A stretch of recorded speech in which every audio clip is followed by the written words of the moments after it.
Hello everyone and welcome to the Game Shed with me, Mark, and I thought it was only appropriate that I did a update video on everything that's going on that I could currently find around the PS Classic. There is tons going on, but there is tons coming. The big updates have not yet come, so we are still riding version 0.4.1 of Bleemsync, but there is 0.7 to come. 0.7, as you can see here on the screen. This is the first thing I wanted to talk about, so I'm going to talk about 3 or 4 different things within this video to kind of get your juices flowing so you can see what's coming up in this community. The guys working on this stuff are doing an absolutely sterling job, and I wish them all the best. If you guys want to go over and say thank you to them, get over onto the PlayStation Classic subreddit or the Discord server that I will show you shortly, which is amazing. It's all about ModMyClassic. So without further ado, here is the first thing I wanted to talk about. It is the 0.7 update of Bleemsync, which is on its way. We haven't got a release date yet. It's a bit tentative. These guys are clearly working full time and doing it in their spare time. But Swing Flip is the guy I seem to be getting the most updates from. He's doing an awesome job, brilliant, and I've got a few little updates from him, but the first one is the 0.7 update that's coming. So let's dive into it and have a look. As you can see, the first part of the update says they've completely redone Bleemsync from the ground up. The only reason this release isn't 1.0 is because we're holding that version for when the new PC Bleemsync app is available. So this is going to be the real interesting stuff once the 1.0 release is out. Whether it be 1.0 by then or 1.1 or whatever, not too sure. It sounds like, by what I've read, it might be 1.1, but there's going to be so much stuff in there. As you can see, all these videos I've been doing, they're going to cram it all into one app, so you can do your themes, you can do your games, etc, etc. Hopefully do all your RetroArch stuff, all that kind of stuff together in one app, which would be amazing. It'd be awesome. We've made a huge amount of changes, so this also means third-party applications will not work with Bleemsync from 0.7 and up. However, there shouldn't be any reason to need third-party apps, as we're bundling all the features you guys have been asking for and building it within the actual Bleemsync app itself. Brilliant. Okay, so this is all good news so far. One last thing to mention is that of Bleemsync 1.0, the boot load times were effectively next to none. No more slow boot times or requirement for database syncing or third-party tools. Wow, amazing news. Right, so just to briefly go through the updates. USB payload completely redone from scratch, much better design and stable. Also with scope to run on the console's eMMC, so that's the internal memory of your PlayStation Classic. So this is going to get really interesting when we can actually replace the games on the internal memory or build everything out from the internal memory, as well as being able to read the USB. We are going to have so much fun making the PlayStation Classic exactly what we wanted it to be in the first place. So that's that. 100% headerless setup config and UI support, adding games, mods, themes from UI, so that's user interface, which is amazing to be able to do that stuff from a user interface. Fantastic. Completely new and improved bootloader. Auto deployment install and update facility added. Fantastic. Added permanent safe USB lockout, disabled telnet and FTP support. Excellent. So that'll be to get onto the device itself. Because of the USB lockout disable, you can now run PSC from TV and PC USB ports. Now this is massive. This is massive.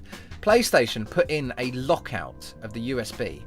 Bizarre, so that it couldn't run from a power source such as a PC or a TV. I mean, I personally have no idea why they did that. It's completely bizarre. But the awesome guys over at Bleemsync have found out how to unlock it, so you can power it from absolutely anything now. You don't need the plug. I don't know if any of you remember in the live stream that I did, the plug was painful because I had to go rooting around my house for a power plug. Was not expecting that to be the case. Was expecting just to be able to plug it into my PC and go. No, that was not the case. Improved LED support. Green equals idle okay.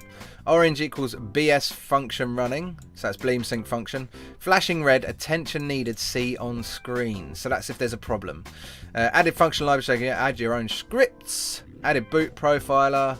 Integration of RetroArch by default. Bam! So you won't need to add RetroArch yourself, which is amazing. And when they go into what the boot updates are, etc., added kick-ass Bleemsync splash screen. Brilliant. I'll let you read through the rest of these yourselves, but you can see added folder support, which is amazing. Adding folders onto your PlayStation Classic so you can sort the games into A to C, D to F, or whatever the hell you want. You can do it all within there, within folders.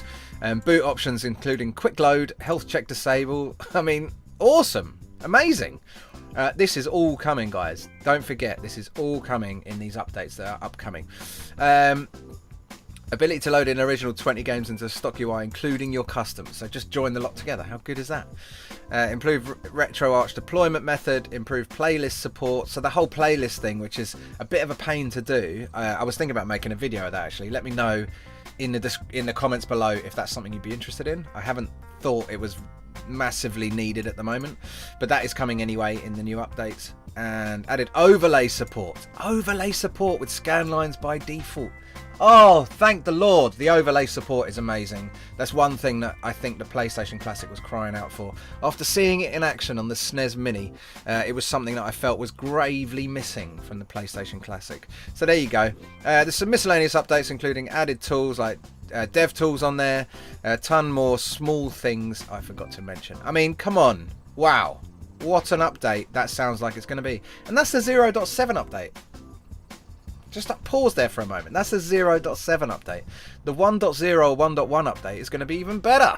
It's going to be amazing. So there you go, guys. That is the first thing I wanted to talk about. Bleemsync 0.7. I'm a little bit late to this. Obviously, it was 5 days ago. But there you go. You can learn all about that. I will leave this link in the description below, so you can just click on it. I've got one here on the Classic Mods subreddit where ModMyClassic are actually giving away a PlayStation Classic. This seems to still be going. I mean, competition will finish January 11th at noon. Winner will then be chosen at random. So, guys, get in on the action. I'll leave the link below so you can enter that competition. In case you haven't already got a PlayStation Classic, there you go. That's what you can do. The next thing I wanted to touch on briefly was the fact that ModMyClassic now have a wiki. This is awesome. I mean, let me click on this and show you. So this allows all of us regular folk to find out everything there is to know about all the mini consoles and all the emulation and everything else, all the classic stuff. Everything that we want to know, in theory, in the future, because I think it's still filling up now, everything will be on here. This is a central repository for ModMyClassic knowledge. So guys, I will leave the link to this below. Have a browse through, have a look, see if there's anything that piques your interest.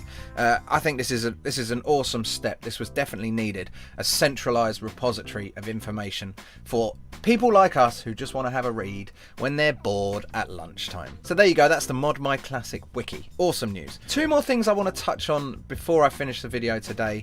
The first is an interesting one that I found. There's a guy called Nuagadan100 on Twitter who seemingly is kind of from left field, has been developing stuff for the PlayStation Classic. I think he's using, or she is using, Bleemsync as the method of actually loading it on. They haven't created a method, they're creating a front end, which is what Bleemsync are doing anyway in the background. So it seems a bit odd, but it's good to have multiple people doing things like this, because then it kind of they drive each other on to make things better and better. So what this guy's done, I'm going to call him Dev Genie from now on, it's a bit easier. What Dev Genie's done, it seems, is built a front end, like a UI, to be able to load your bin files onto your PlayStation Classic. There's loads on his Twitter feed. I'll link you to the Twitter feed. I'm not sure. I would like you guys to kind of let me know if you think this is legit or not. What is it all about? But the GUI, I've downloaded it. It's very, very basic indeed. But it lets you load in your bin file and then your PNG and then put the information in, and then it creates the config file. So I think really it's only really creating the config file. It's linking it all together. I'd like to know if any of you guys have check this out. Have any of you touched this? Have any given it a go? This guy is French, I think, and I don't know whether it's legit or not. I did look on his Twitter feed and there is a post that says something about being hacked. Yeah, sorry all, my account hacked. Sorry for bad picture and bad text. Sounds dodge, but give you the benefit of the doubt, Dev Genie. Are you creating something awesome here alongside Bleemsync, or are you looking to hook up with Bleemsync to help them out with their GUI? So I will leave the link to this guy's Twitter, Dev Genie, below. He's working on version 2, and there's some awesome stuff coming in version 2, like generating the PNGs automatically, which, I mean, Bleemsync already does.